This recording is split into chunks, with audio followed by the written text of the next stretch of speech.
नमस्कार, मैं हूं शम्स ताहिर खान और आप देख रहे हैं वारदात। कर्नाटक के पूर्व डीजीपी ओम प्रकाश की बेंगलुरु में उन्हीं के घर के अंदर हत्या कर दी गई। बिहार के चंपारण के रहने वाले ओम प्रकाश 2017 में डीजीपी के पद से रिटायर हुए थे। ओम प्रकाश के शरीर पर चाकू से 8 से 10 बार वार किए गए। हैरत की बात यह है कि कत्ल के बाद खुद कातिल ने पुलिस को फोन कर इस कत्ल की जानकारी दी। कातिल कोई और नहीं बल्कि ओम प्रकाश की पत्नी पल्लवी थी।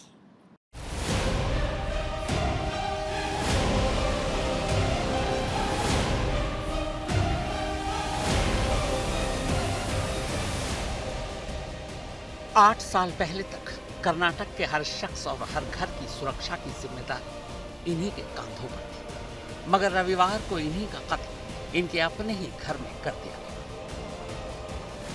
हालांकि न कोई कातिल बाहर से आया, न ही इनका कोई बाहरी दुश्मन था। कातिल भी घर में और दुश्मन भी घर में। आरोपी कातिल कोई और नहीं बल्कि इनकी अपनी पत्नी है, जिन्होंने अपने हाथों से कर्नाटक के पूर्व डीजीपी ओम प्रकाश के गर्दन, पेट और सीने पर खंजर उतारने से पहले उनकी आंखों में मिर्ची डालकर उन्हें बेबस किया था। चाकू के कम से कम 8 से 10 वार के बाद जब पूर्व डीजीपी जमीन पर पड़े तड़प रहे थे, तब उनकी पत्नी सामने कुर्सी पर बैठकर उन्हें तड़पता देख रही थी। फिर जब उन्हें यकीन हो गया कि अब उनकी मौत हो गई, तब पत्नी ने खुद पुलिस को 112 नंबर पर फोन किया और कत्ल की बात बताई। इसके बाद उसने अपनी एक दोस्त, जो कि एक रिटायर्ड आईपीएस की पत्नी थी, उन्हें वीडियो कॉल किया और कहा, मैंने राक्षस को मार डाला। ये बेंगलुरु के पॉश इलाके में से एक एचएसआर लेआउट इलाका है। इस 3 मंजिला घर में रिटायरमेंट के बाद पिछले 8 सालों से कर्नाटक के पूर्व डीजीपी ओम प्रकाश रहा करते थे। घर में उनके अलावा पत्नी पल्लवी और बेटी कृति रहा करती थी। बेटा कार्तिकेश पत्नी के साथ बेंगलुरु में अलग रहा करता था। बिहार के चंपारण के रहने वाले ओम प्रकाश 1981 बैच के आईपीएस अफसर थे। मार्च 2015 से मार्च 2017 तक वो कर्नाटक के सबसे बड़े पुलिस अफसर यानी राज्य के डीजीपी रहे। रविवार 20 अप्रैल की शाम 4 से 4:30 के दरमियान पल्लवी के कॉल करने के बाद पुलिस मौके पर पहुंचती है। घर के अंदर दाखिल होती है। डाइनिंग हॉल में खून से लथपथ ओम प्रकाश की लाश पड़ी थी।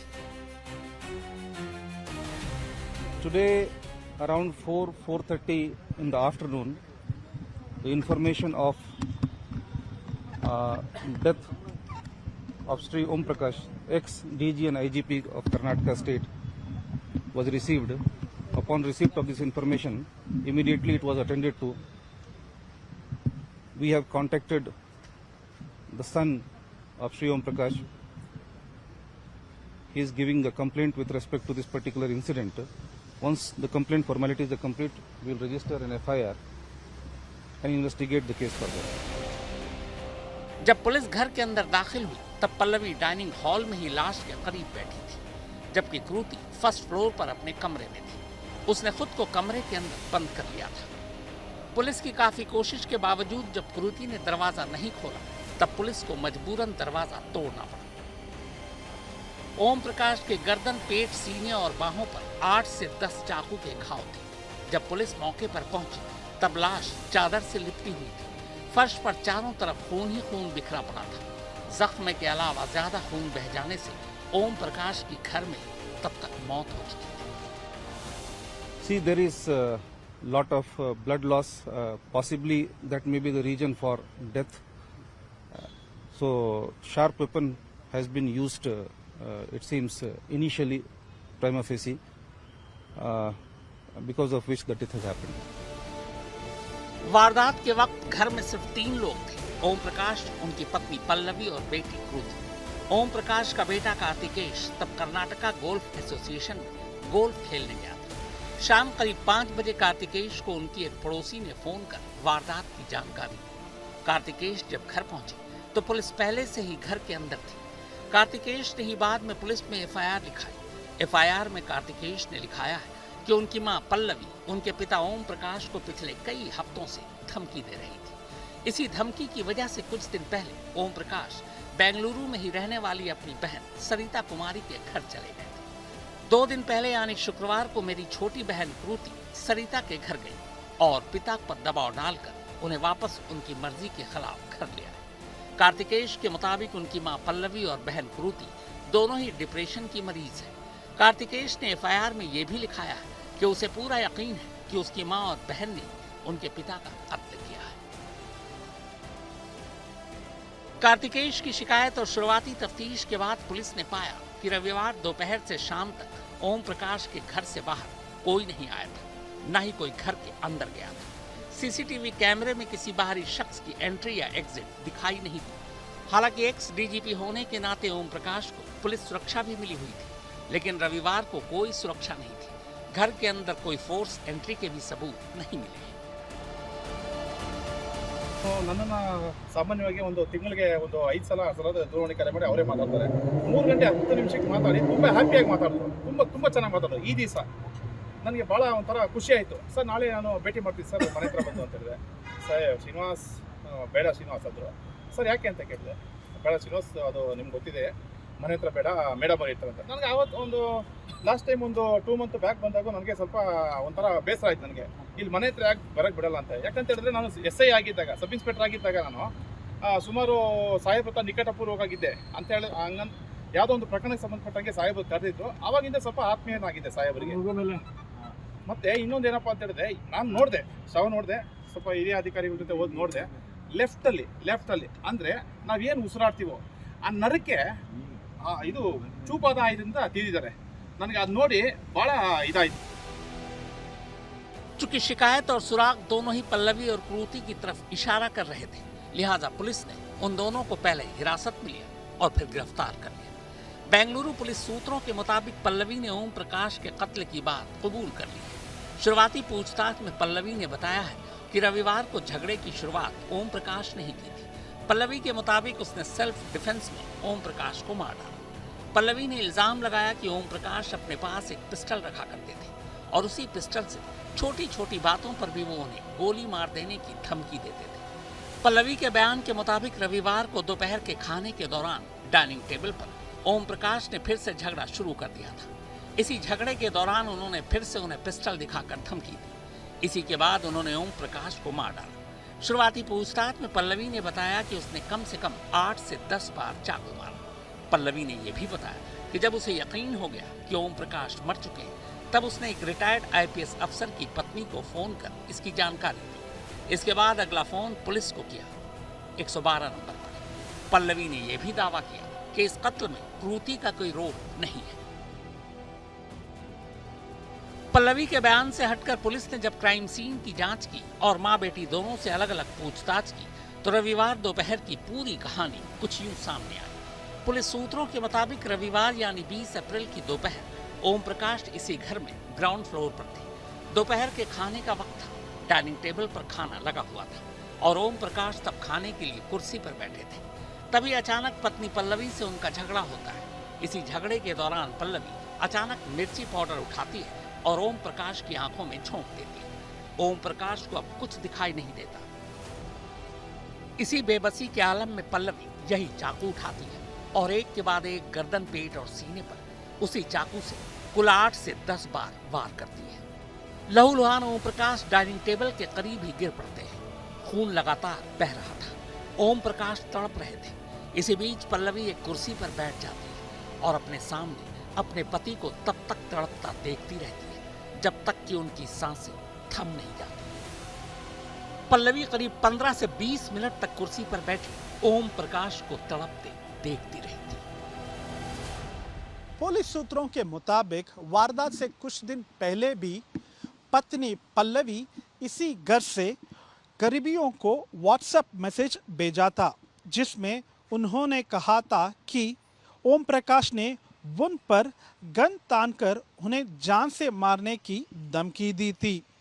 पुलिस सूत्रों के मुताबिक अपने कन्फेशन स्टेटमेंट में भी पल्लवी ने बताया है कि रविवार को भी जब दोनों के बीच झगड़ा हुआ था, तब भी ओम प्रकाश ने गन निकालकर पल्लवी को शूट करने की धमकी दी थी, जिससे पल्लवी ने अपना मानसिक संतुलन खो दिया और पहले ओम प्रकाश पर मिर्ची पाउडर छिड़काकर और फिर किचन नाइफ से उनको मर्डर कर दिया है। पुलिस ने इस बात को कंफर्म कर दिया कि पत्नी पल्लवी मानसिक रोग से ग्रसित थी। बेंगलुरु के Saint John Medical College Hospital में ओम प्रकाश की लाश के पोस्टमार्टम के बाद शव उनके बेटे कार्तिकेश को सौंप दिया गया। बाद में बेंगलुरु में ही उनका अंतिम संस्कार भी कर दिया गया। After yesterday's incident, I gave a complaint. Police is taking care of their job. I have full faith in our police department. And I don't want to commit anything else as of now because investigation is revealed everything. इस मौके पर कर्नाटक के home minister जी परमेश्वर ने कहा कि ओम प्रकाश एक अच्छे पुलिस अफसर थे और जांच के बाद उनकी मौत की पूरी सच्चाई जल्द ही सामने आ जाएगी। वो जी परमेश्वर ही थे जो जब कर्नाटक के गृह मंत्री थे तब 2015 में ओम प्रकाश राज्य के डीजीपी बने थे। When I was the first time Home Minister in 2015, he was the Director General of Police. He worked with me. He's a very good man, good, competent officer. But it is unfortunate. अब सवाल यह है कि शादी के करीब 40 साल बाद पल्लवी ने अपने ही हाथों से अपने पति ओम प्रकाश का कत्ल क्यों किया? पति पत्नी में किस बात पर झगड़ा होता था और पल्लवी और उनकी बेटी कृति किस बीमारी का शिकार थी? क्योंकि कत्ल के बाद कत्ल का मोटिव यानी मकसद जानना जरूरी है। सगाई राज, बेंगलुरु, आज तक। बेंगलुरु पुलिस के मुताबिक पल्लवी एक मानसिक बीमारी का शिकार है। इस बीमारी के शिकार मरीज को अक्सर ये लगता है जैसे कोई उसकी जान लेने वाला है। वो हमेशा वहम में ही जीते हैं। इसके अलावा तफ्तीश के दौरान ये भी पता चला है कि पूर्व डीजीपी और उनकी पत्नी के बीच एक प्रॉपर्टी को लेकर भी अक्सर झगड़ा हुआ करता था। ओम प्रकाश की पत्नी पल्लवी पिछले 12 सालों से डिप्रेशन के अलावा एक और गंभीर मानसिक बीमारी से जूझ रही थी। शिज़ोफ्रेनिया नाम की इस बीमारी में अक्सर इसकी शिकार मरीज को अचानक डर लगने लगता है। कई बार ये वहम भी सताता है कि सामने वाला उसे नुकसान पहुंचा सकता है। यानी इस बीमारी के शिकार लोग अक्सर वहम में जीते हैं। पुलिस इस एंगल से भी इस केस की जांच कर रही है कि कहीं शिज़ोफ्रेनिया की वजह से ही तो पल्लवी ने ओम प्रकाश का कत्ल नहीं किया। बेंगलुरु में ही इस बीमारी को लेकर पिछले 8 सालों से पल्लवी का बाकायदा इलाज चल रहा था। इलाज कर रहे डॉक्टरों से भी पुलिस पूछताछ कर पल्लवी की मेंटल स्टेटस के बारे में जानकारी जुटा रही है। ओम प्रकाश के बेटे कार्तिकेश के मुताबिक मां पल्लवी के साथ साथ छोटी बहन कृति भी डिप्रेशन की शिकार थी। तो क्या ओम प्रकाश के कत्ल की वजह पल्लवी की मानसिक बीमारी थी? क्या इसी बीमारी की वजह से उन्हें अक्सर लगता था कि ओम प्रकाश उन्हें पिस्टल दिखाकर डराते धमकाते हैं, या फिर कत्ल की वजह कुछ और है? शुरुआती तफ्तीश के मुताबिक पुलिस को यह भी पता चला है कि ओम प्रकाश ने अपने कुछ करीबी पुलिस वालों से घरेलू झगड़े की बात शेयर की थी। छानबीन में यह बात भी सामने आई है कि ओम प्रकाश और उनकी पत्नी पल्लवी के बीच अक्सर एक प्रॉपर्टी को लेकर भी झगड़ा हुआ करता था। यह प्रॉपर्टी बेंगलुरु में ही है।